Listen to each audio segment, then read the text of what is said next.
How's it going, everyone? I have been thinking of what to say to you all about yesterday's RCMP information, and I have chosen to say nothing. The last thing this case needs is more negativity. But we do have some positive information. Belinda Gray, Lilly and Jack's grandmother, has applied for temporary custody of Lilly and Jack, and either way something good will come from this, because it will open doors to Belinda, doors that have been closed. This is another clip from It's a Crime in Shame, Sonny's channel. Good group of people over there. Everyone's working hard for Jack and Lilly. So yeah, please go and show your love and support. Let's make sure everything's up, volume up. Hello? Hi, Derwood. How are you? Holy Jesus, I'm okay. How are you? All right, I'm good. I took a nap, and I'm so sorry because I know when you answered me, and then everyone's telling me you were on Justin's Clutch Them Pearls, but you know what? Where as long as you're spreading information, that's all that matters to me personally. Well, no, you guys weren't going or anything. Yeah. And that there was some people on there saying some stuff about me, and I just wanted, and even that Justin fella, he was really saying a lot of stuff that wasn't right, and I just wanted to correct him on a few things. Yeah. But anyway, the phone connection was very bad, and I lost him anyway, and I really don't want to talk to him again anyway, because I didn't like. He was more or less arguing with me about what I know. I'm sorry. And I mean, if you know something and it's true and you're there and somebody's, so I don't want to argue with anybody. But I was gonna say, I just want to say this from everybody that's watching right now too, and for all the Canadians out there. Absolutely appreciate this. I heard you didn't get such a warm welcome over there. You know, Dolly Vision and myself. Appreciate definitely. I can't speak for Justin, but thank you. There was some, now I got some. This one, what the hell was her name? Whose name? And she had Dolly Vision's my conversation with Dolly Vision on there, and holy Jesus, at the end of it, she said she was sure that I was involved. Oh. She said I was the driver that picked the kids up at the side of the road, and that's the only way I know about it. And then she was calling the cops. She was calling the Mounties to report me. Whatever. Anyway, so go on. I'm just going to let you speak, please. I would love to hear, because I didn't let him know that I'm here. Oh, Kent's with me on the live as well, and you said that you knew him because you're obviously from the area, but go ahead and you just say whatever you want to say, because I'm looking forward to hearing what you have to say. Well, wait, are we online now? We are. So just Are you on YouTube or Facebook? We're on YouTube. Yeah. Okay, no, I can see you. Yeah. Why can't I see you move or anything?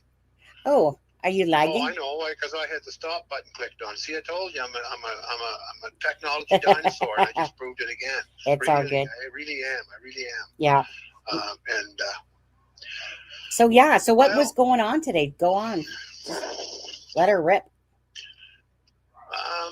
Let me see, where do I start with this? The beginning. Okay, well, the beginning of the little bit of shit I caused when Malaya took off, where she grabbed the baby and took off from Cindy's place, where she was supposed to be under 24-hour supervision by CPS, but not really by CPS, it was their rules. But Cindy was watching her for 12 hours a day, and Cindy's husband Wade was watching her because he works the night shift and Cindy works the day shift. But sometime through the day, yesterday I was over talking to some of my people, and I think I might have triggered something by dropping a name that maybe got some people upset. And I think Malaya got a quick call saying that I think some people were pretty surprised that I dropped this name, and it's somebody I sort of suspect of being directly involved. And when I dropped the name, it wasn't 20 minutes later that Malaya grabbed the baby and took off out of Cindy's place and went to I'm not going to say ran. She never ran. She drove. She drove to everybody's saying she ran, but she got in the car with the baby and took off, and went to the reserve in Shubenacadie, and she's there with her family now. But when she left, she broke the CPS contract of 24-hour supervision, and CPS has taken Meadow now. Okay. And I know somebody's asking in chat what was the name, Joseph Morris, which is a YouTube creator here in Canada as well. But is I'm not. I'm just going to ask. Did you want to put out a name or not put out a name? It's your My name? pardon. No, I think when you were talking about you dropped a name, but I'm sure that you probably don't want to mention that. I'm sure. Okay, I've had a real bad day with this. Yeah. I'm almost. I've been sick to my stomach for the last few hours over it, and I'll tell you why. I was coming very close. What I needed was proof, Yeah. concrete proof of who was driving the vehicle that I believe picked the kids up beside the road. In other words, who Malaya handed the kids over to beside the road. Yeah. Okay, I believed I know it, and one of them, that's the name I dropped. Oh, you and did. that's what got Right. That's what got everything cooking, right? Yeah. Yeah. But what I wanted to do now, Malaya shut down right from her first interview. I mean, Malaya has talked to no one. Right. No one. Through her brother, I gained his trust, and this is true. There's a switch going on here that not only do I want to help Daniel, and Daniel's doing well. Daniel's doing a lot better, and he's really coming through better now, and he's getting his ideas across. And I think Daniel's making mistakes with small facts because he's got so goddamn much in his head. And he knows so much that it's ridiculous. But Daniel's pretty well clean now. I'm 100% sure. I mean, him and Malaya were having social problems as a couple has, but he has nothing to do with the abduction. Nothing.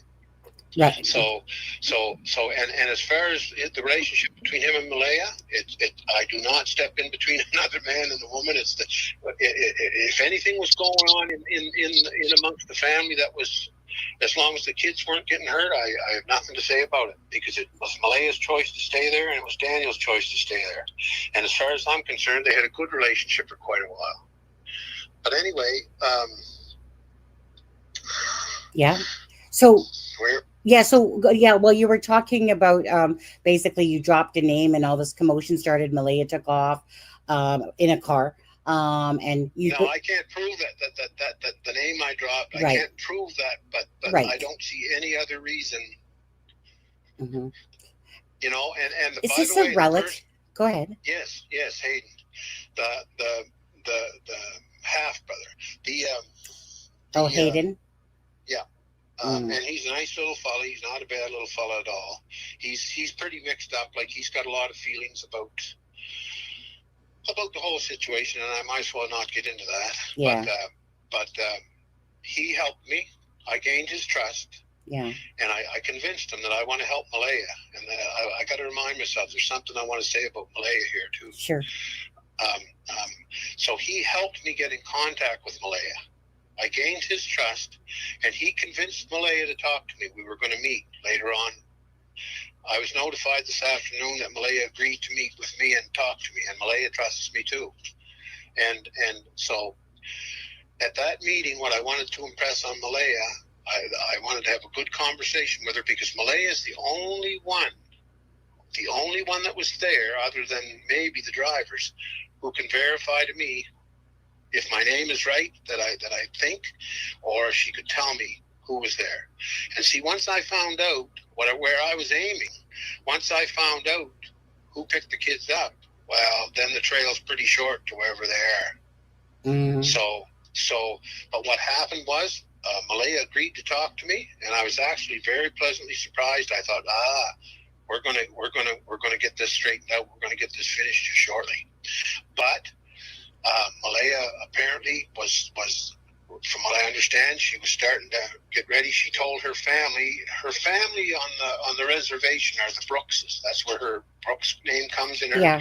And they're a good bunch of people. They're natives, and they're a good bunch of people. I believe they're Micmac, and they love Malaya, and they want to watch out for Malaya, and she's in a good, safe spot with them. That's for sure. But they advised her. They were worried about her talking to me, so they strongly advised her. They convinced her to change her mind and not talk to me. So see, that lost my connection to try to find whoever was in the pickup vehicle. So I'm sort of at a loss right now as what to try next. And Yeah. I think I'm almost going to have to just give up and listen for a while. This is getting hard on my family a little bit. There's a lot of people jerking around down here. Yeah. But I'm not scared of them if I was getting somewhere. But I think it's at a dead end right now that all I can do is maybe, like I say, if you want to learn something, the best way to learn is not be talking. The best way to learn is sometimes shut your mouth and listen. And listen. So I think I'm going to go into a phase for a little while here where I just shut up and listen.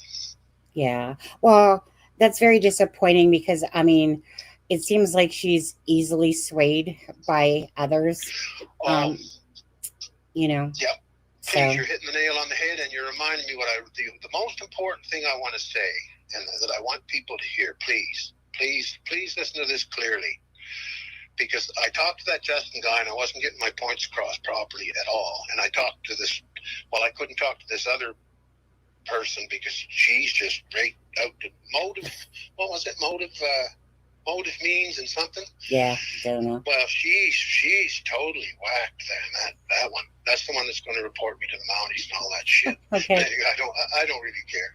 But anyway, where I want to go with this, I want everybody to think about Malaya for a few minutes here.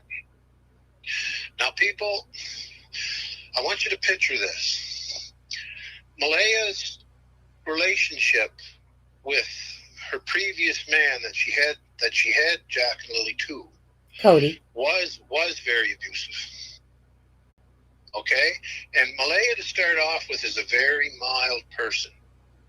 Like before she ever even went out with anybody, she was a very mild, peaceful, passive girl. Okay? And when she got into that, I don't know if she had another boyfriend before Sullivan or not, but I have information that he gave her a really hard time. Now, I have reports from some people of her being pretty violent too, but in my mind, the difference between that is okay. It's the difference and like you, I think you already got the idea. I'm kind of an old school idiot. If a man's built at all, if he's got a little solidness to him at all, a woman can punch him in the face a few times, and it really doesn't, it doesn't do that much damage, or hit you or slap you or something like that. I don't see the real big deal in that.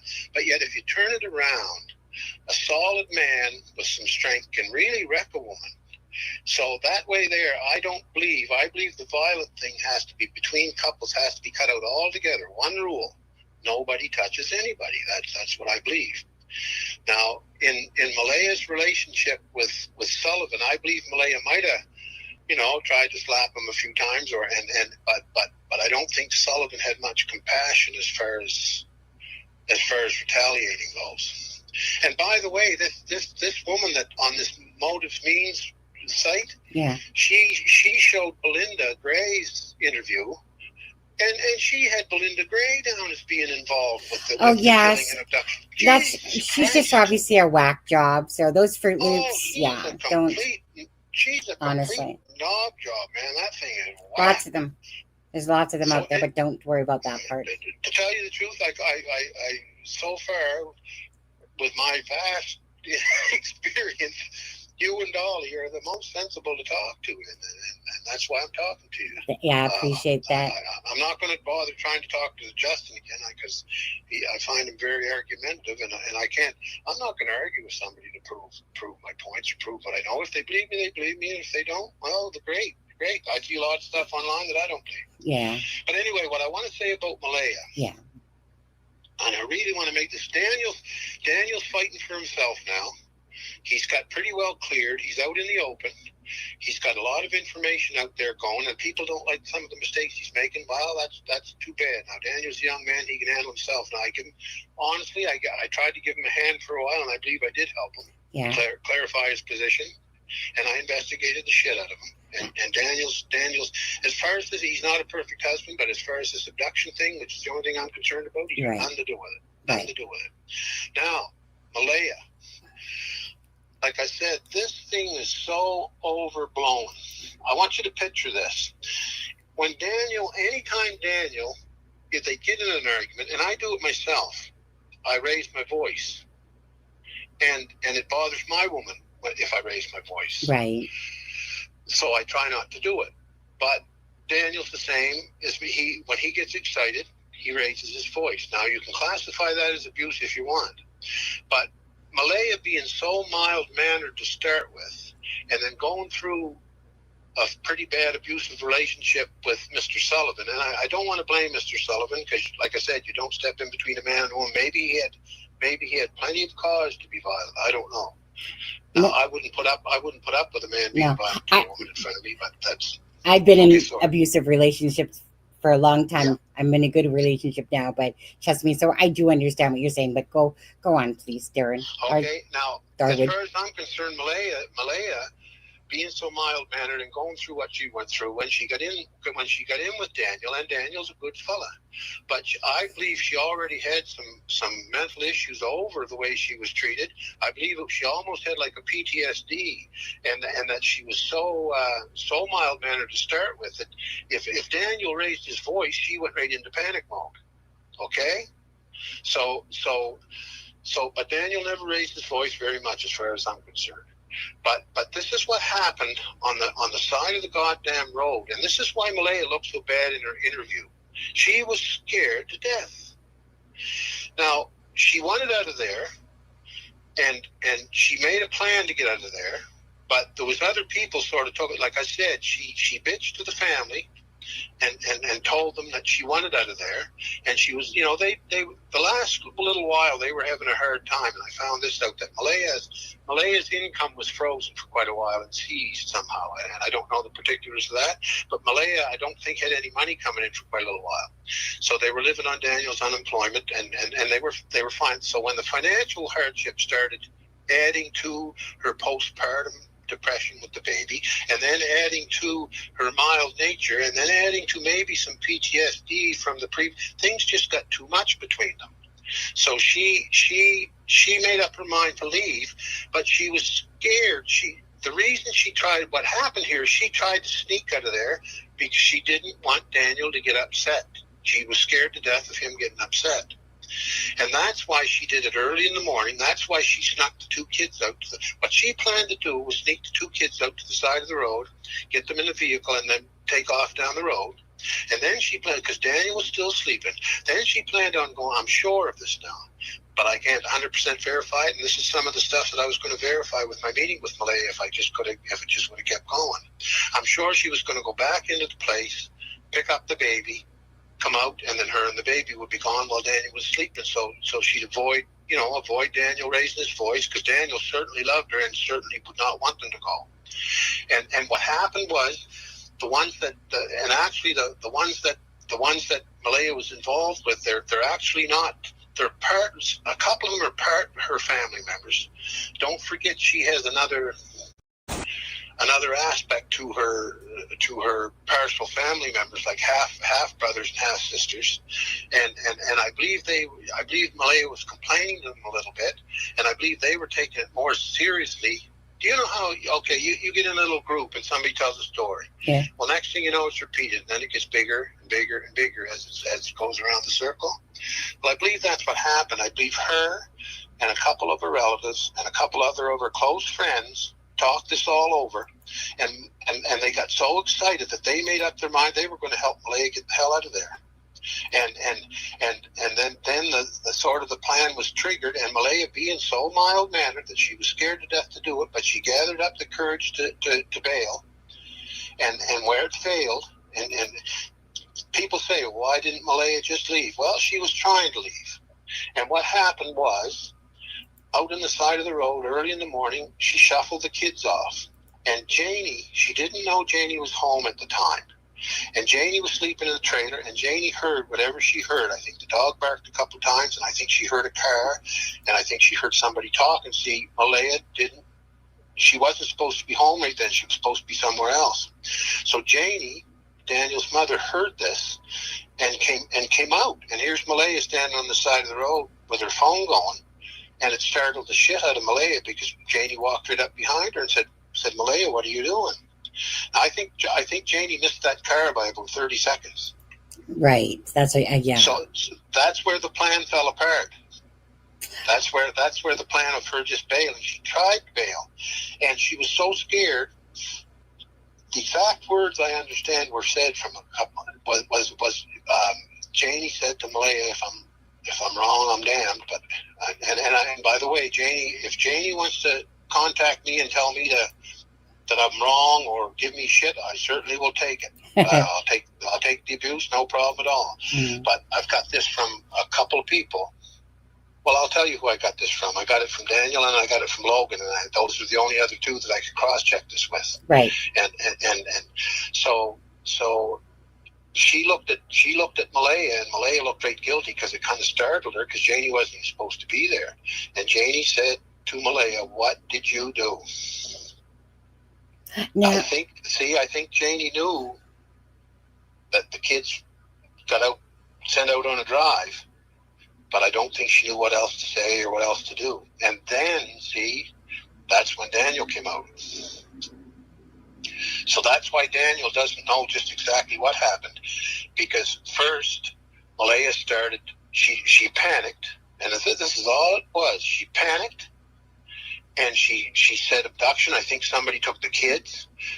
Daniel went right out of his goddamn mind, and then Malaya started to try to say, well, maybe they weren't abducted, and then that's where it come from. I think they went out the back door. I think they're in the woods. Now you see, she changed her story twice right there right off the start. So that's why Daniel headed for the woods, because the abduction theory, he didn't know which way anybody went or never went.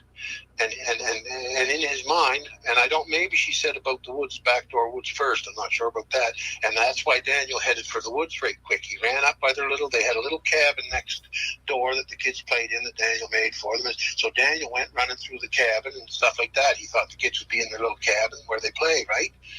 And that's why he said, like, there's people saying, oh, where did he go in 30 seconds? He said he was out running through lakes. Well, no, the 30 seconds was the first shot where he just ran up by the little cabin, and they got a little path there beside the place for the kids. It's a nice little spot for kids to play.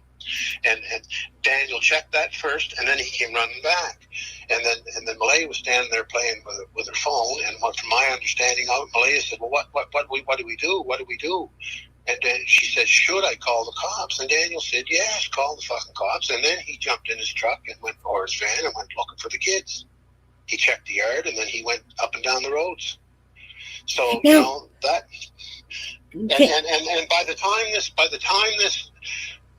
time she said abduction, right? And then she called the cops right in front of Daniel, right? And I don't think she was panicking. I really believe she was.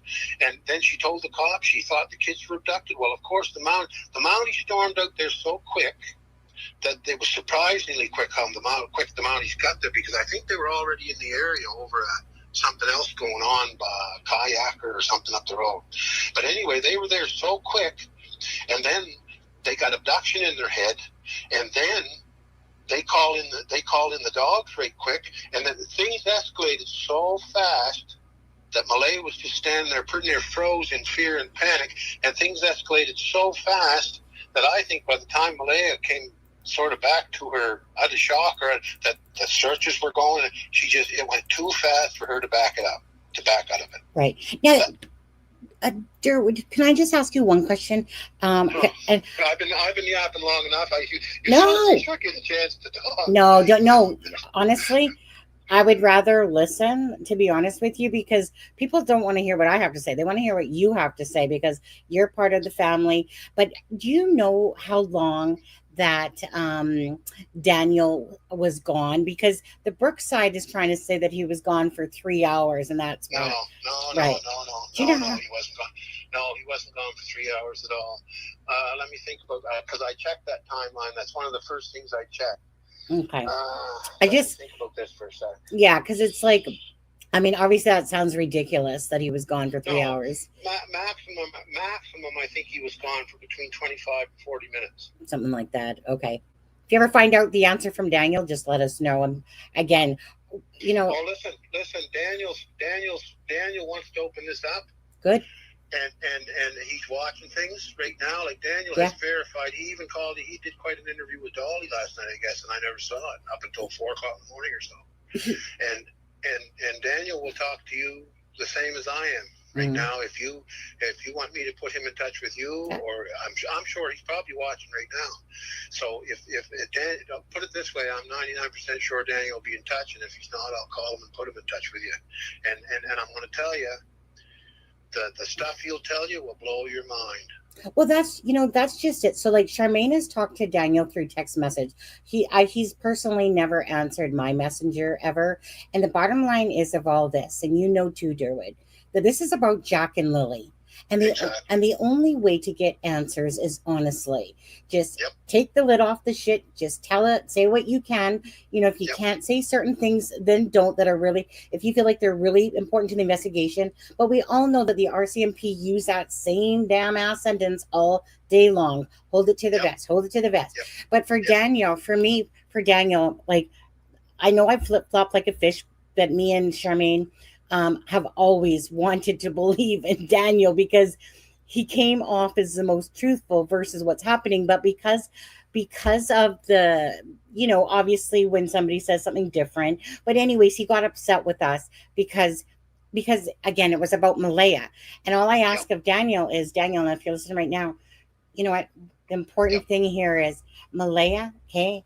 In life, trust me, young grasshopper, that at the end of the day, this is about Jack and Lily, the kids. So if your fight is for Jack and Lily, right? Malaya, that relationship, that has gone south. That's gone out the window. Trust me. So, put Malaya to the side, because what's important here is Jack and Lily first. And if there's any hope in hell ever with you and Malaya, that will happen. Life is one of those things that we know, right, Derwood, that if it's meant to be, it will be. Everything happens for their purposes. But I don't think, I'm 99% sure Daniel would probably take Malaya back if things ever got straightened out. But Malaya doesn't want anymore.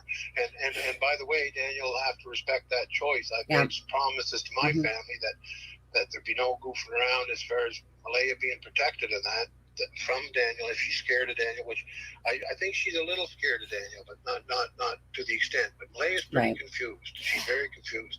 I think so. I believe so too. Yeah.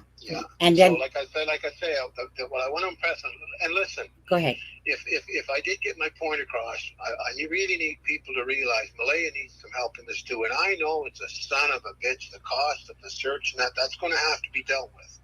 But that'll have to be dealt with as far way out of my hands, and that'll have to be dealt with as far as I'm concerned after we get Jack and Lily sitting at the goddamn table eating ice cream. Absolutely. And I either want them sitting at the table eating ice cream, or I want a box full of their bones, one or the other. And until that happens, then this is not settled. And so as far as, I'm sorry, and if Malaya's watching this, Malaya, you can trust me. All I want to do is help you.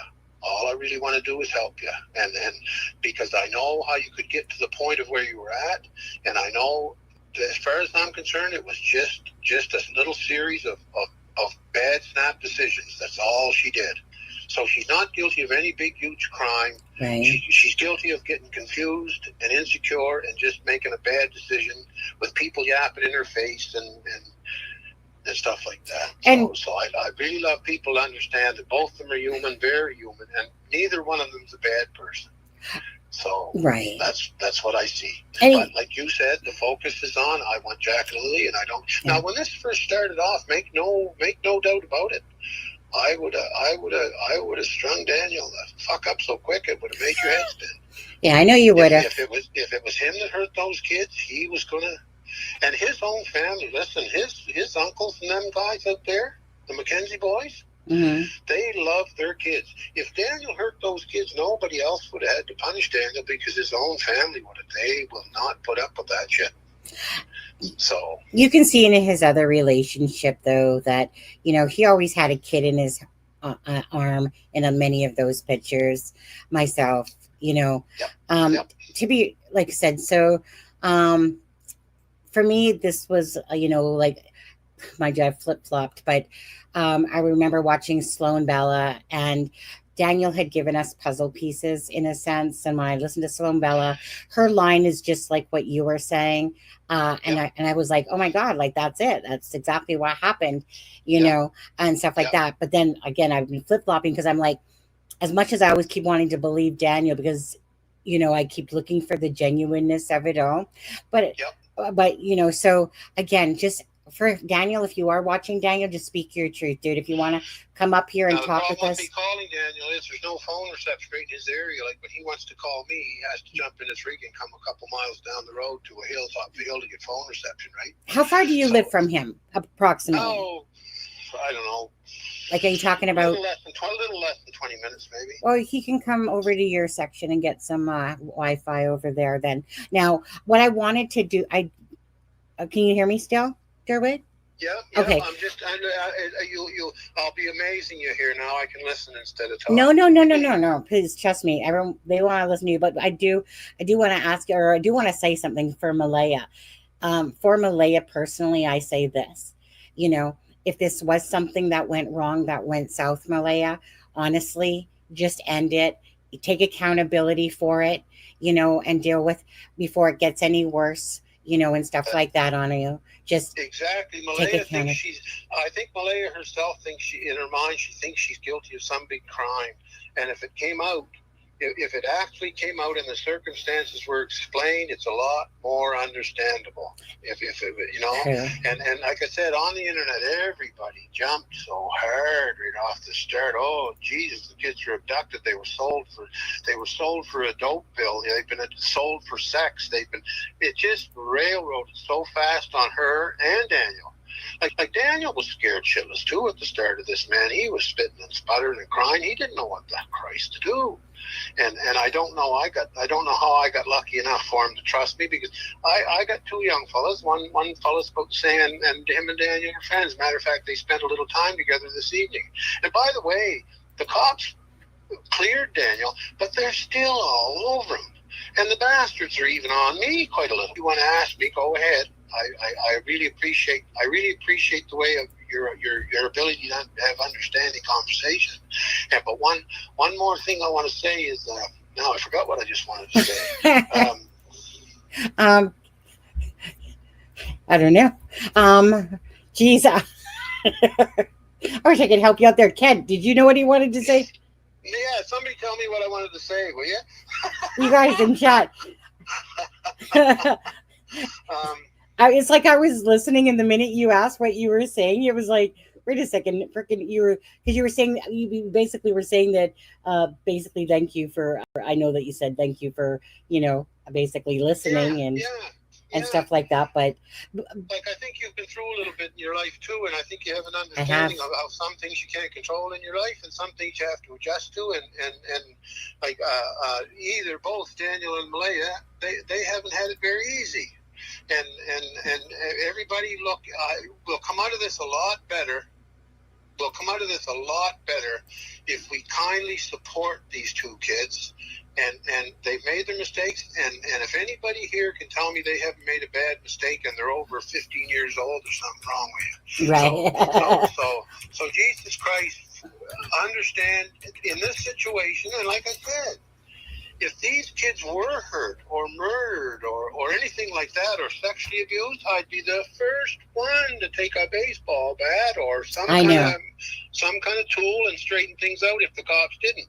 I know what I wanted to say now. Go ahead. So don't think that I wouldn't very quickly punish somebody for one of these crimes that everybody's been blaming on them. But none of that applies here. None of that applies at all. Now, what I want to say, I think the RCMP just proved my point about a bunch of goddamn clowns there in their circus act. This thing's been going on, 6.5 weeks now? Now, you explain to me why all of a sudden, after 6.5 weeks, they got to put out $150,000 goddamn incentive for the public to solve their case for them. Yeah. That pisses me off royally. Yeah. This should have been solved in 2 or 3 days. You would think, you would have thought, Yep. right? Yeah. Yep. Now, the one thing I do want to say, because I don't ass kiss, so don't think I'm ass kissing here, because I don't ass kiss anybody. But I do want to say that I can tell with you, Derwood, that meaning you're a logical thinker. You're looking at all ends of this case, and you know, doing your own sleuthing and whatever. Right? It's kind of like myself, I think, and Charmaine and others like Kent here. You know, you think logically, common sense, and then you're looking for where the truth lies. And so you're looking to see that, Daniel you're verifying some facts of his, finding out that it seems like he's telling the truth, and Yep. that this is a case where Malaya has done something, that went sideways, and Yep. right, and that honestly, and so I do see that in you, right? Obviously, you're not some dumbass that's Well, just no, I'm not too bright. I'm extending myself pretty come. hard on No, this. no, Usually, no. I just wanted to sit around and mushroom or whatever you want to talk. I don't like exercising my brain because it has been exercised too much. I like to keep it simple. Sitting around a mushroom. So that's about. I think I probably said enough, and and I'm sure there's somebody else might want to talk to you, so you can kick me off anytime you want. Yeah, but I don't know if there's any other questions I can answer for you or not. There's another little tidbit I can tell you. What? Man, you should listen to what Daniel says about the blanket thing that got turned up on the side of the road. Tell me about that. Tell me about that, please. Because that blanket out there, they only get garbage. They only get garbage removal like something about once a week, and sometimes not for 2 weeks. So the story is unconfirmed by me, but told to me by somebody who's been telling me the truth over and over and over. So the blanket thing was one of the kids' blankets, but it was pretty bad shape, so they decided to throw it in the garbage. So they got a garbage bin inside the house there, so there was some stuff in the garbage bag, and that blanket was one of the things that was stuffed in the garbage bag. So anyway, Daniel noticed after the kids were gone missing that somebody had gotten into the garbage bag and ripped the garbage bag and went to pull that blanket out of it, but the blanket was rotten, and that's why there's only a piece of blanket.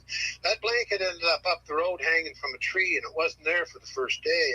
Actually, it wasn't there for the first day. It never showed up, I don't believe, until the second day on the side of the road, because don't forget, Daniel's got family that lives up the dirt road, and they travel back and forth, and they said they never saw that. They would have seen the blanket, part of the blanket sticking in the tree. It's like a sore thumb out there. right. And then the boot print. I want to say this. Do you know who found the blanket? The blanket piece in the tree? We just heard that it was family that took them there. Malaya's. Do you know who found the boot print up on the pipeline? Malaya's friends and family? Malaya's friends and family. They all the evidence except for one little thing. That the only thing the searchers found, and I'm pretty sure now some searcher might come on here and say, no, I'm full of shit that they did find something else, but I don't think so. And there was some stuff went missing out of the trailer Daniel checked on too, and he reported this to the Mounties because what he was scared of, that somebody took this stuff, because he was sure somebody planted this evidence. Right. And there was some other stuff missing of his, and he was sure that that somebody was going to try to blame him to make it look like an abduction, and that he did it down the line. So he reported this to the Mounties right off the start to protect, and it was a smart move on his behalf. Yeah. He had 2 sweaters, a water bottle, and something else were taken out of his.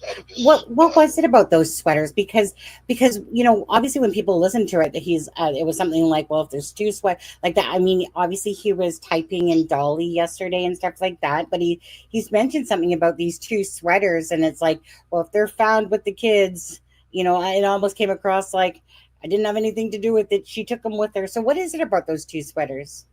Well, that's what he was worried about, that these people, like, they took the blanket, they took the part of the blanket out and set that up to make it look like an abduction down the road. They took the boot print, they set the boot print up on the pipeline to make it look like the kids were in the woods. So they were sort of splitting things up. And there was another couple little things that they found. Now the searchers were all through there, and they never found this stuff. But all of a sudden, Malaya's half-sister found most of it. Matter of fact, I believe it was Malaya's sister found everything. I think she found the half sister. I think she found the blanket hanging in the tree. She found the boot print up on the pipeline, and I mean one boot print up by itself up on a pipeline. And I don't even think it was the right size for the kids, from what Daniel tells me. So. And initially, Daniel denied that was the blanket because he was panicking too. He thought, holy jeez, that makes it look like I abducted the kids. So I'm going to say that it wasn't the blanket. But now, he's... Yeah, because... He's let... Go ahead. No, go ahead. And now he's worried about... He was worried about when he found the 2 sweaters and a water bottle, and I believe there was something else, 1 or 2 things. There was 3 or 4 items missing out of his house, right at that time. And he was sure the same people that were sort of planting this evidence were going to set that stuff up for later on. Oh, okay. Yeah, right. Okay. Right. And he reported that the first day. Okay. So the Mounties had a record of that, and what he was hoping too, and I'm sure the Mounties were hoping, was that when this stuff turned up, they already knew that it was missing, so that would have probably given them a lead on who put it there. So it was a smart move on Daniel's behalf, and it made him look guilty. It made him look stupid. Like you just said, a lot of people didn't understand. He wasn't explaining it very clearly as to why what he was talking about in the two sweaters a few times in the water bottle. Right. But once you talk to him and you get it, you listen to him. And once Daniel relaxes with you, the more you're with him, the more he relaxes and he chills out and he's easier to understand and then he feels. Daniel's not overly confident either as far as like an aggressive man. Daniel's not aggressive. But I see that. Once you become his friend, he calms down. He gets comfortable with you. I'm like that myself. Some strangers I'm not comfortable with, and I think a lot of people are like that. So anyway, you can see that though in his sweater. Yeah. Like you can see that in his person. Yeah. Oh, go ahead. Sorry. These are not vicious people. These are not the kind of people that. Something that went. Well, I've already said that enough. These are not the kind of people that kill kids or sell them for drugs or anything like that. So it's just not there. And as far as killers go, there's just no killers around over there. I mean, well, there's a couple killers around this county, and I probably know them. And they're guys you if you're going to have to mess with them, well, you're going to have to get serious because there is some bad ones around here, serious guys. But most of the people that I know, we just sort of tend to stay away from them. We don't deal with them and give them space. I think that's normal for most people.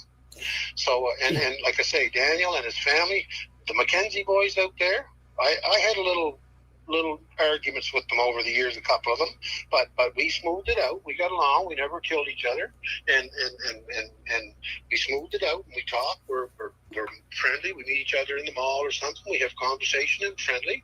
But all these guys is rural country people that are tough boys and hardworking people trying to make a living just like the rest of us. And I'll tell you one thing, it's like I said before, these people love kids. If it was found out that Daniel hurt these kids, I don't think he'd ever make it out of his own family's house. Because they would not put up with it any more than I put up with it with my family. They will. Yeah. You know what? They run it. When I watched his interview today, like the full version, and when I watched the full version, honestly, I was just like watching his body movement. I honestly don't feel like he's lying. Like everything in me said, like, okay, now I don't want to say completely honest. I'll say not completely, because obviously there was a story that was told that morning. And again, it could just have been for protection of Malaya in a sense, so I get that. Right. But when I was watching his interview today, I'm looking at his body. It's very relaxed. It's like he is a very kind of soft-spoken type of person. And I can see that. So I'm not blind to that. But what's been really hard is the fact that we got Malaya's one interview. And then because Daniel, and this is where texts and not get twisted around versus a voice, like how you're talking, right? Because text can easily get twisted very easily. The context gets screwed right up. Yeah. Actually, Daniel and I had quite a rough little conversation here, probably an hour and a half or so ago, because I had mentioned I was sort of arguing with that Justin guy, and Daniel got a report. What I said. Daniel, said there was quite a few people telling Daniel that I was online saying that he was an abuser. And what I was saying is, as far as abuse goes, I said some people believe that a slap in the arse for a kid when he's being bad is abuse. Some people don't. And I said if Daniel slapped these kids in the arse when they were being bad a little bit, I don't consider that abuse. I consider that or maybe it's old style or whatever, I consider that discipline. Mhm. And see, there's another difference between Malaya and Daniel. I believe that Malaya considered a slap in the arse of abuse, and Daniel, but yet the kids wouldn't listen to Malaya very good. They for a couple of reasons. When Meadow came along, I think the kids were jealous of Meadow a little bit, and Malaya paid a lot more attention to Meadow than she did the other two kids. So Daniel was trying to fill that in, and so Daniel, the kids were kind of heedless with Malaya, but they'd obey Daniel a little better because he had the respect, and he probably got. And I'm not saying he did because he never told me this, but I'm pretty sure he probably gave them a slap on the arse just a little here and there to get them to just sort of discipline them a little bit. Right. I get it. But if you classify that as abuse, now, like I said, if I think somebody caught, like you said, and part of it was text too, I think. Mhm. And when I said, if you classify that as abuse, well, I guess Daniel's guilty of abuse, and then that went all the fucking hell. Well, it really is. A text to tone can be, and like some of his comments that I seen, Fred, he was saying in Dolly, again, the chat's going by fast. Sometimes he's answering things, but they will easily get twisted around. That's why to me, when somebody is actually talking and those are the words coming out, you can hear the tone, you can hear again, you can hear the feelings behind it, the tone and the words properly. So I appreciate like I would prefer any day to talk with somebody one-on-one than to be sitting there texting a bunch of different crap, to be honest with you. That you can even see, like you can't see me, and that's probably a lucky thing for you, but I can see you. Because you're handsome. I can sort of judge your facial expression and that, and I can sort of judge your body movements, and that's, I believe that's part of communication. Absolutely. That gives you more context. Absolutely. Yeah. So that's why. It's why I don't like to hide really behind an avatar unless I'm having a puff of my vape or something like that, or need to go to the bathroom. It's because my own personal feeling is I like it to, like, I want people to like literally, see me and see exactly the facials or whatever as we're talking about it. Some channels, they just hide behind an avatar all day long. It's not my way. I think you can communicate, or that people, the viewers, they want to see the actual person on a screen than looking at some dumb avatar all day long. No offense to you. This has nothing to do with you. I just mean it. It's my personal. I'm old school too, as you know, Derwood. Again, it's one of those things, I can tell you sound like a country girl. I don't know if you're a country girl or not, but you sound like you were. I don't think you were brought up in a big city at a ballet school or an English literature college. Yeah. But you're doing great. As far as and who am I? I'm not anybody to say that you're doing great. But I appreciate your communication. I seem to be able to communicate well with you.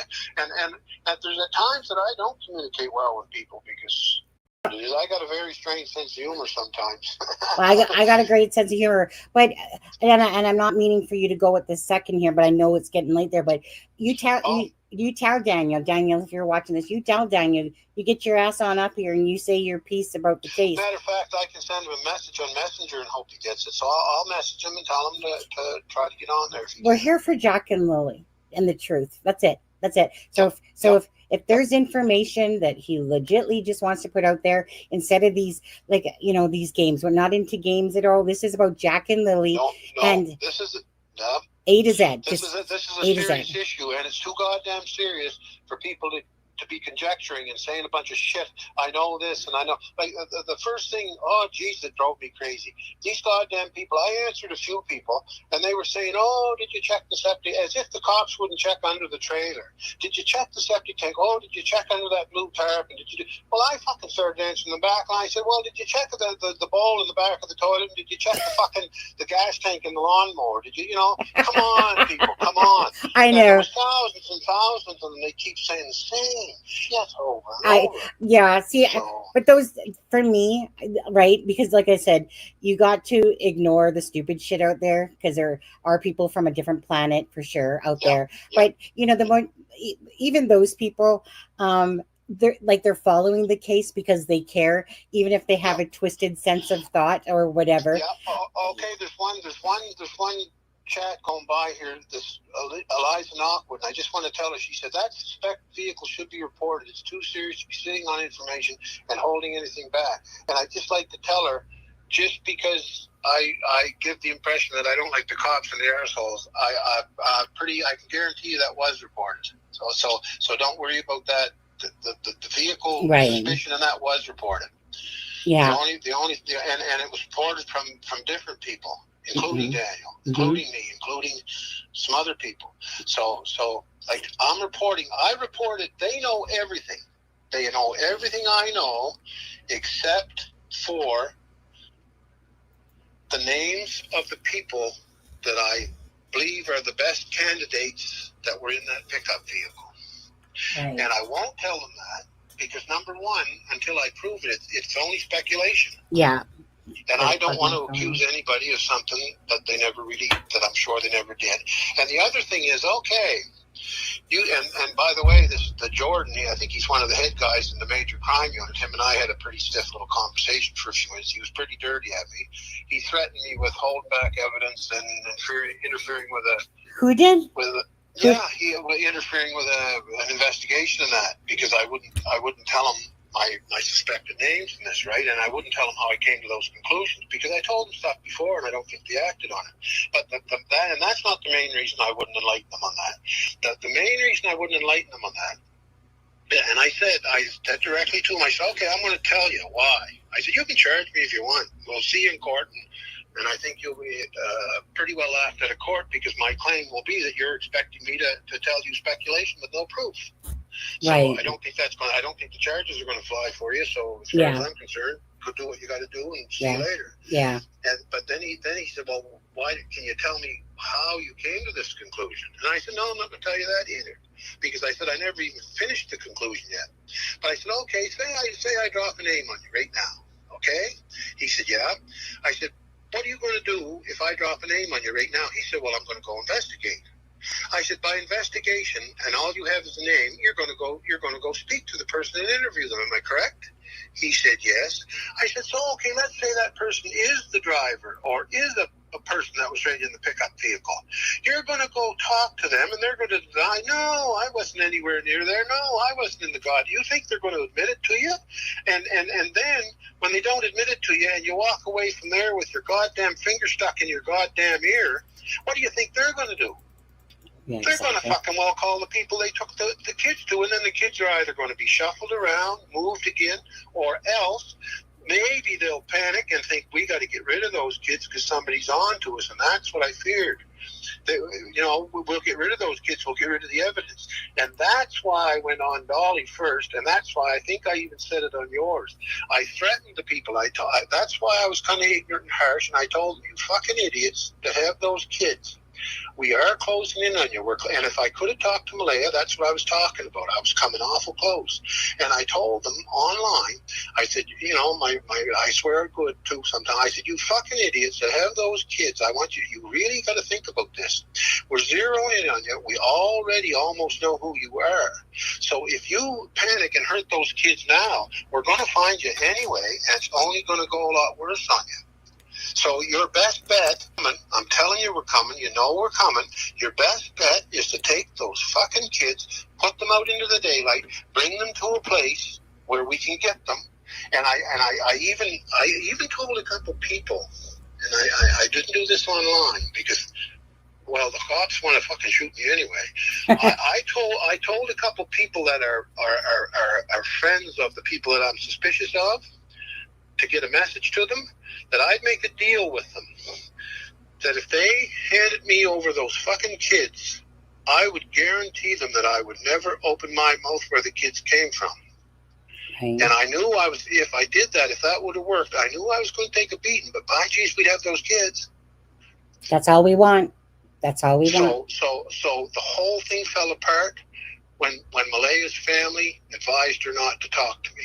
Wow. And all I want to do now, number one, like you said, I'd love to find those kids, but I don't have any other avenues that I can see where to try. And besides that, I'm worn out.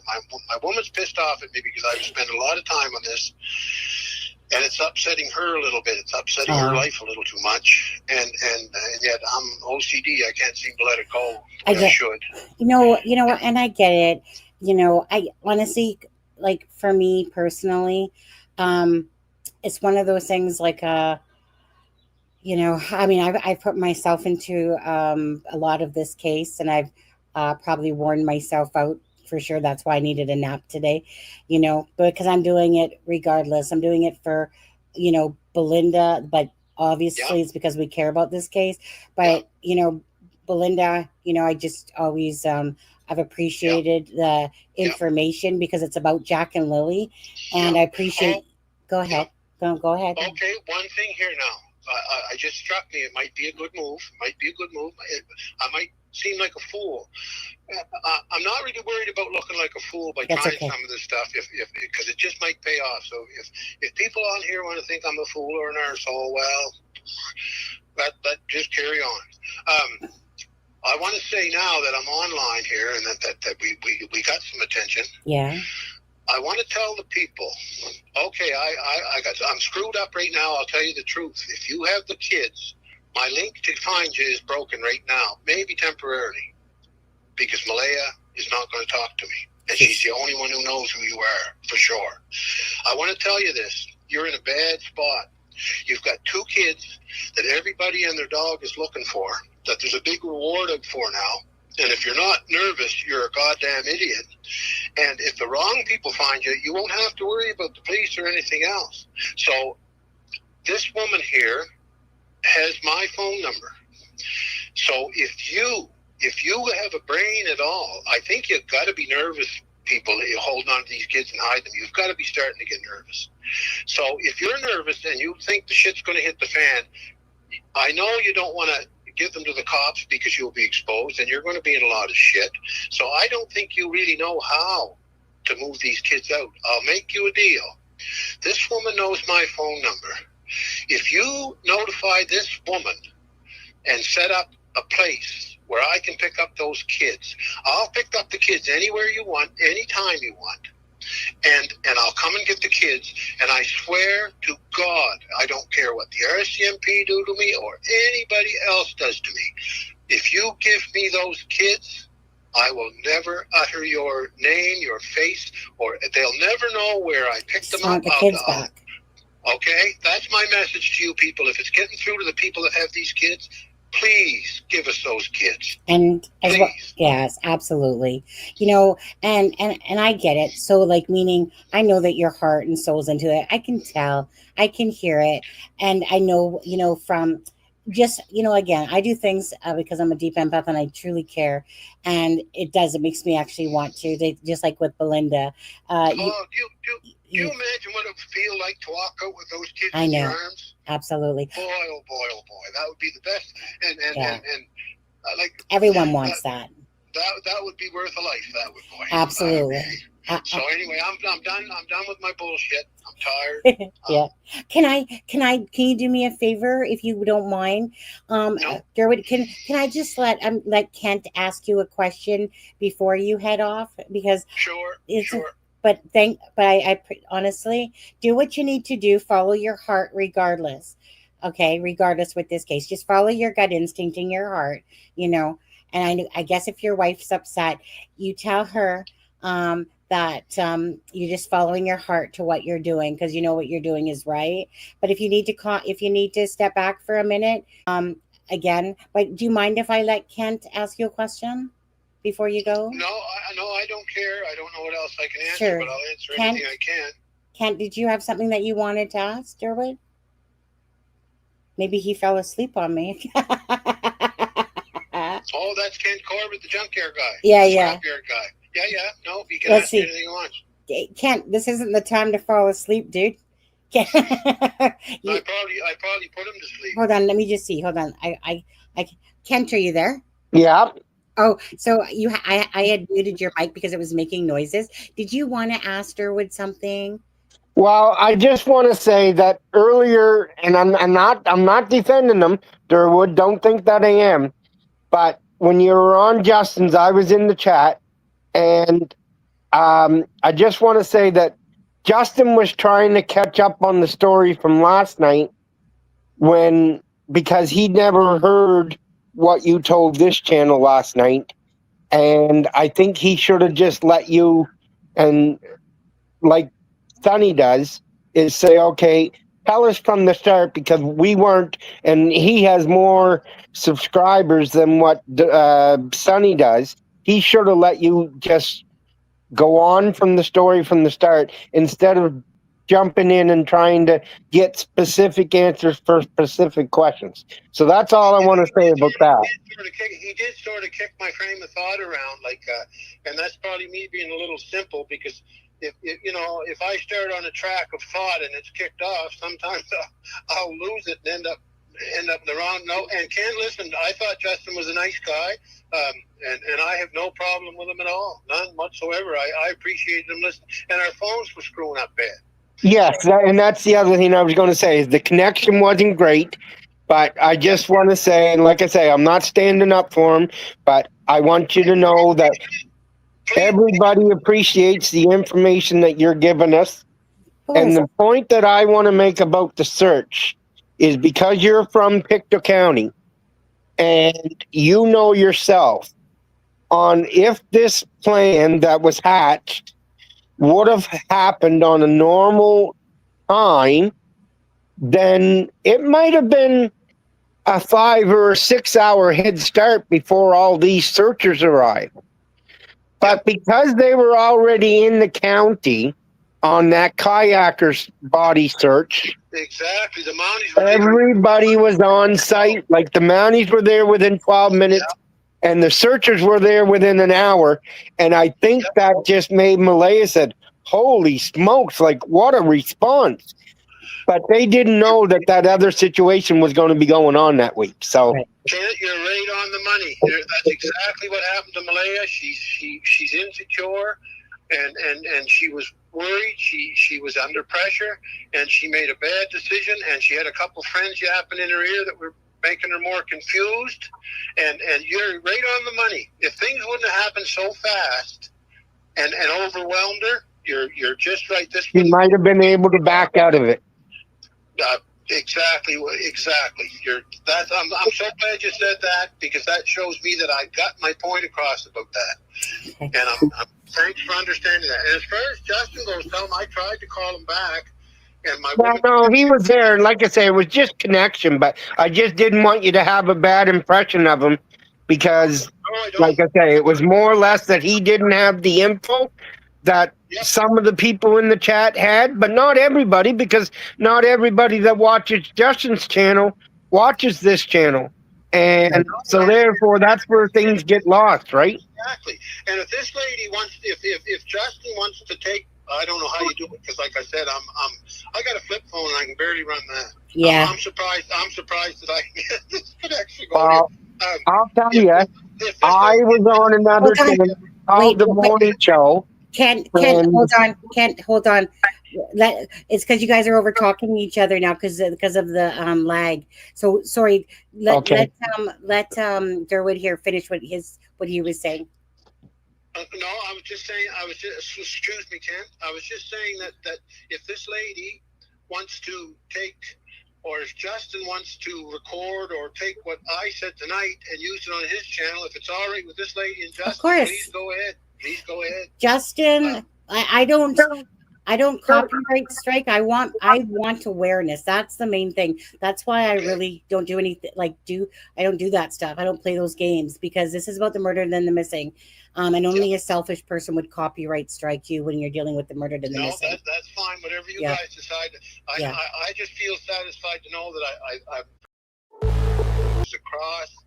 I want as many people to understand, to soften up a little bit and offer a little bit more compassion, understand, just like Kent just did. He understood that situation and that Malaya. So like I said, Malaya Malaya's Malaya, and I think you guys understand that now. So I don't think people will be quite as hard on her as they were.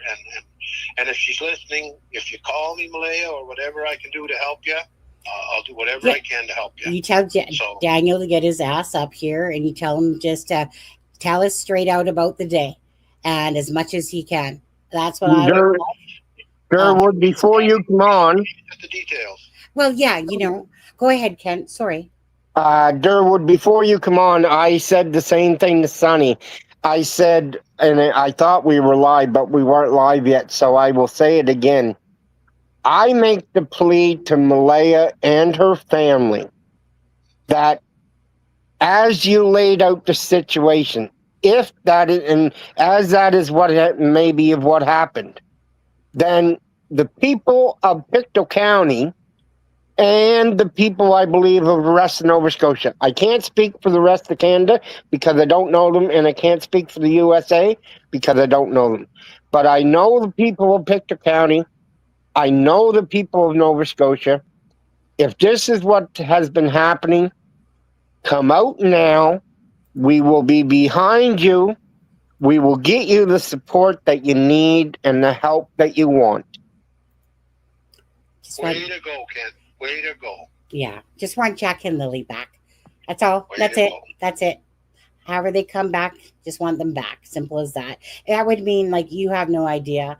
Just on a personal level myself, to have, like I said, Belinda's been sharing because she's been fighting for these kids. I'm so glad to see that yourself and others are starting to come forward to try, because the truth needs to be told about this, and get Jack and Lily back. They're still out there, and I pray that they are. I would honestly, I'd bawl like a baby if I knew that Belinda, would see the grandbabies again. Her grandbabies, obviously, she's the paternal grandmother, and we saw her interview, and and you too. Like, I can see in your heart, Darwood, that obviously, you're fighting for truth and you're fighting for justice, because you know how children, how much they mean. But these little sweet innocent babies do not belong in the middle of something. If somebody has done something, Malaya, if you have hidden the babies, you know what, like I said, just be accountable for it. As for Daniel, just come speak your truth. Not little pitch patchy works of here, information there. Just come tell it from A to Z. Let the internet help you push. All we want to ever hear is the family and their words, and knowing full well that attacks are normal. Okay. But it's a matter of being strong and going, you know what? I don't care what people say. I'm just telling them the truth. Here it is. If you like it, you like it. If you don't, you don't. Either way, I'm out there and I'm putting it out there, because these aren't our children. This is, the family's children and nieces and nephews and all that stuff. So, yeah. When I see Charmaine's here as well now. Do you want to say hi to Charmaine? Charmaine's there. Hi, Charmaine. Me? Yeah, well, she Kent. I think she wants Kent to stay a little bit more than me. No. Hi. Sorry. So busy today. Crazy. Hope you're well. I'm good. Thank you again for coming on. That's amazing. Okay, I got to turn off. Kent, I got to mute your mic. Charmaine, did you want to ask Derwood something before he goes? No, I don't have any questions at all for Derwood. I really appreciate the time that he takes on all these channels to spread the word about what he knows and his truth. And I totally understand if you need to take a minute and, respect your woman's wishes to kind of take a step back and rethink things and maybe come at it from a different angle, or give Malaya some time to reconsider. And I really appreciate you and all of the information that you share, because without family coming forward and doing what you're doing, we would all just be sitting here regurgitating the same shit that we do every night, right? So it's really, really appreciated. Yeah. So thank you very much. I appreciate the understanding, and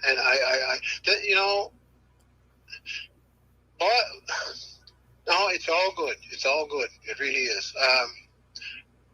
I can say something that probably most of you don't want to hear, or won't agree with. But if you can say it. no, I'm done for now. No, okay, no problem. Well, like I said, if you could, again, obviously we'd like to hear from the horse's mouth. Daniel actually liked this, so if he's willing to, absolutely, Daniel, if you're watching, again, it's about Jack and Lilly, okay? At the end of the day, this is about Jack and Lilly. That's what the fight is for.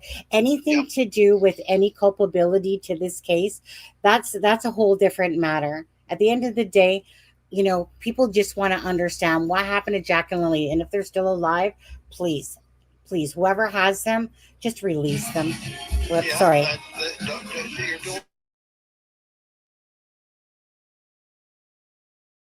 We'll give, you know, people will give you some slack too. We understand that I understand that maybe even you got caught up in a bad decision and a bad snap mistake, you know, and that you're having trouble backing out of it. So for the sake of the kids, anybody on here would give you a chance to back out of this situation to help yourself. So just I'm okay. Thank you guys. You're welcome. I'm screwed. So I'm no, you know what? Because I just want to give you the biggest air hug through the phone, because I just really want to say thank you for calling into the channel. Thank you, like I think Belinda, thank you for seeing that. Honestly, we're just genuine, honest, caring people that just really want to help with this case and meaning bring awareness, you know, and like again, you know, the only people that can tell the truth is the people that are involved, family members. So hopefully that this will have a miracle ending, that Jack and Lilly are returned. But thank you. And again, if you do need to just take a moment and, you know, let Daniel do the talking in a sense, because, you know, obviously it's taking its toll on you. But from a person that's a fighter, and I've been in an abusive relationship, so trust me, I don't take any shit from people anymore, because I've been there, done that. So I can understand everything from Malaya's perspective as well, regardless. Because again, people do the stupidest things sometimes, and sometimes they hate getting maybe caught up in a lie, and they just keep it making it worse. And not, but anyways, so hopefully. But thank you, Derwood. No, thank you back. I owe you guys more than you owe me. Thank you very much. No, we don't. Have a good night, and thanks, Ken. Thanks, everybody. All right. Peace out, you guys, and walk with Jesus Christ in faith. Peace out. Okay, thanks, Derwood. Bye. Okay. Okay, you guys, that was again a good call. I just for me, it's just all about the facts and the truth. What happened to Jack and Lilly? So bless, again, I want to say this, bless Belinda. Thank you so much for being strong. Same with Derwood. Thank you so much for being strong. Daniel, thank you for coming forward even more, as I see you're doing. And again, if you have nothing to do with it, like you said, the truth is the truth. Today, we received a slew of documents connected to the investigation into the missing Sullivan children in Pictou County. 6-year-old Lilly and 4-year-old Jack vanished more than 3 months ago.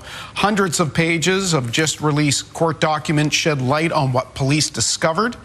CTV late anchor Bruce Frisco has been pouring through it all and joins us with more in the news center. Bruce. Well, Todd, the information, as you say, it is contained in court applications filed by investigators for permission to conduct searches for things like phone records, banking records, video related to the case. This is all standard procedure. We're told a lot of the documents are heavily redacted, look just like this, a lot of stuff censored out, but they do include unproven statements made by police, their impressions on what they found. So some basic facts. The children reported missing first at 10 a.m. on May the 2nd from their home in Lansdowne Station by their mother, Malaya Brooks Murray. Police were at the trailer at 10:27 that day. She told the cops she believed the children had wandered away from home, but the exact time for that is redacted. Lie detector tests were administered to the mother and the stepfather on May the 12th, and both passed. An officer noted, quote, at this point in the investigation, Jack and Lilly's disappearance is not believed to be criminal in nature. More polygraphs were administered in June to the children's biological father, and he passed. But when police attempted the same test on the children's step-grandmother, they found the test ineffective. I'm quoting again. her physiology was not suitable for analysis, and an opinion on the polygraph examination was not rendered, end quote. The documents also confirmed police found Lilly's blanket about a kilometer away from the house a day after the disappearance, but a sniffer dog couldn't pick up any scents around it. A couple of days later, police found a piece of the same blanket in the garbage at the end of the driveway. Now, perhaps the most compelling piece of evidence came from a woman named Natasha Hayward, who told police she saw two children walking along the side of the road on May 2nd. They were holding hands, she said. She said the boy had dirty blonde hair, was wearing shorts. The girl had darkish hair in pigtails. She was wearing a tank top with blue strings. She said the children were walking toward a white female, 50 or 60 years old, who was waiting next to an older model tan or gray or gold sedan, and the back door was open. She later described the children as older than Jack and Lilly, and as far as we know, police have yet been able to corroborate what she allegedly saw on the road that day. Todd. A lot of information. We don't seem to be getting much closer, though, Bruce. Thank you for that, starting us off this Friday in the News Center. And, of course, Bruce will have your late news at 11:30. Daniel Martel has known since the day Jack and Lilly disappeared that he was a suspect. He's been their stepfather for more than 2 years, living together in this trailer. Martel says that's why he has fully cooperated with police. Everything from my phone, doing a polygraph exam, and just ask them to do, here you go, search everything, just do everything you can for the kids, right? Freshly unsealed court documents detail how RCMP combed through bank records, phone data, and GPS locations. Investigators wanted to know the exact whereabouts of Martel and the children's mother, Malaya Brooks Murray, in the days leading up to the children's disappearance, and cross-reference that information with the statements they gave to police. The documents reveal that as of July 16th, investigators did not believe the case was criminal. By that point, 6 polygraph tests had been done, including on both Brooks Murray and Martel. They were also done on Martel's mother, on Brooks Murray's mother and her partner, and on the children's biological father. Brooks Murray was given a polygraph in what police describe as an effort to eliminate her as a suspect in causing her children's disappearance and possible murder. She passed, and so did Martel. They've done a full background check, as much as they could possibly do, and I mean, I'm pretty thankful for them to spend the time and spend the resources to try to figure out everything. An extensive search on Martel's property and the surrounding 8.5 square kilometers has turned up only a few clues. One was a boot print matching Lily's size 11 feet. Another was a pink blanket hanging from a tree found by family members of the children's mother. A piece of blanket was also seized from a garbage bin at the end of the family's driveway. Martel says it was the same blanket, but it had been ripped apart and thrown out. I mean, it's mysterious as it is, because the distance from the garbage bin to where the blanket was found is almost 1 kilometer. RCMP have previously said Lily's blanket was sent for forensic analysis. To date, police have received 740 tips and more than 9,300 videos, and say a tremendous amount of careful, deliberate, investigative work is ongoing to locate Lilly and Jack. Angela McIver, CBC News, Halifax. Okay, you guys, before we get started, of course, don't forget to hit that like and the share for Lilly and Jack, please. Of course, and I want to say before we get going, yes, yes, the article came out on there. I think Johnny just said it a minute ago. My head feels like it's going to explode as well. It just, if you can take a pretzel, like 20 times over and twist it, that's how I feel about this case. And it just keeps getting more absurd and crazy. But anyways, okay. So, you guys, Belinda's going to be here as long as she can. She has her little granddaughter over there. So she's going to try to stay as long as she can. Okay, guys. So, Belinda, well, I guess we'll start with you. Yeah. Okay. I have sought legal counsel, and I have decided that I am going to apply for temporary legal guardianship of Lilly and Jack. My lawyer has advised me that anyone can apply, and I've retained a lawyer to apply for guardianship. Once Malaya is served the documents, she can reply, and then it goes to court. At courts, through my lawyer, I will subpoena Malaya and Daniel to the stand to testify. And if they happen to choose to ignore a summons to appear in court, it can be held against them. Once at court, I'll get to ask the questions I need answered, like where are the children? Was anybody hurting them? And why didn't they just get a hold of me if they just needed a break? Or why wouldn't she have reached out to me? Because I would have gladly have taken them for visits to give her a break. Becoming Jack and Lily's guardian will allow me to advocate for them and will bring answers as to what has happened. No matter if the children are alive or deceased, I will be the guardian who will love and protect them. These actions will help me to understand what has happened and whether the children are alive or not. They will have a guardian who will look out for them either way. I would also add that court rules state the default is to hold this trial open to the public, so hopefully the answers are given. So there is where I stand right now. And I contacted the RCMP the day before yesterday to give them a heads up of what I was doing. And I do find it kind of odd that the following day, they contact the news for releasing certain documentations, and today those documentations are released. I've had a chance to lightly go over them and see what's been posted out, and there's a couple of things that make me wonder just what's what. They stated in the beginning that there was no abduction. They do not believe there's any abduction, but yet the papers that are released today state that someone has spotted the kids walking on the road towards a gold color sedan. If that was the case and if it was taken seriously, wouldn't that have required an Amber Alert? Absolutely. Right. All the statements that Daniel and even Malaya herself have put out, and all the stories that they have told, but yet the court papers that it shows to the police, they were a very happy, caring couple who did well for each other and for the children.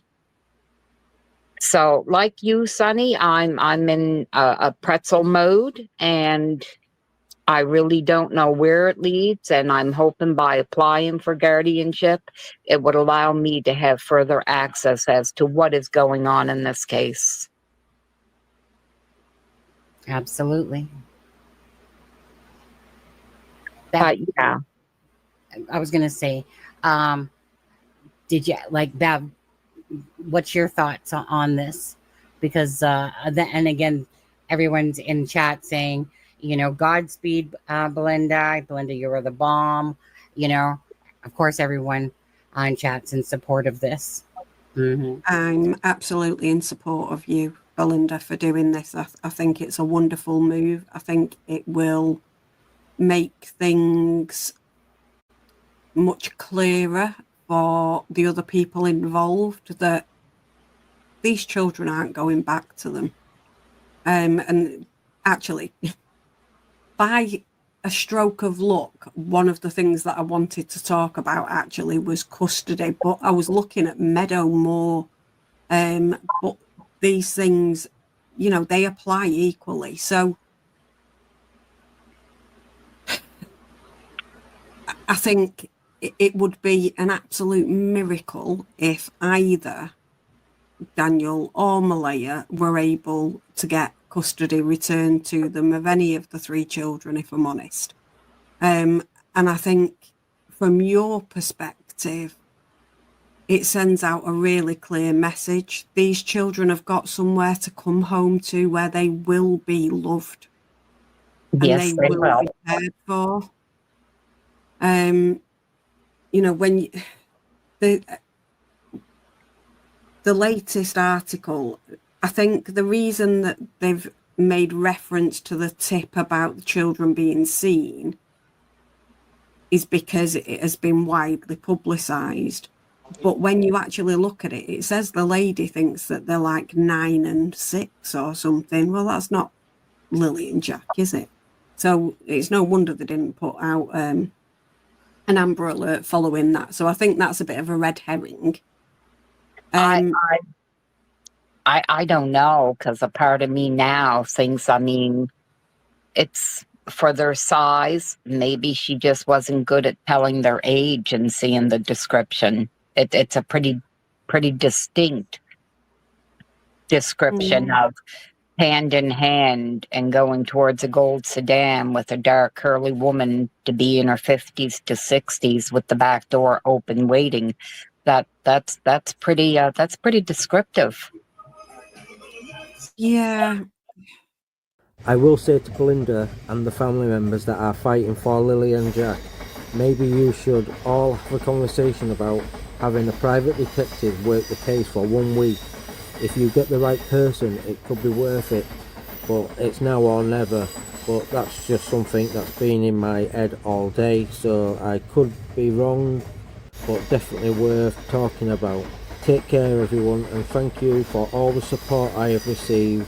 It really helps on days like this. My brain feels like it's going to explode with the things that we have all learned over the last day or two. See you in my next video. Stay safe.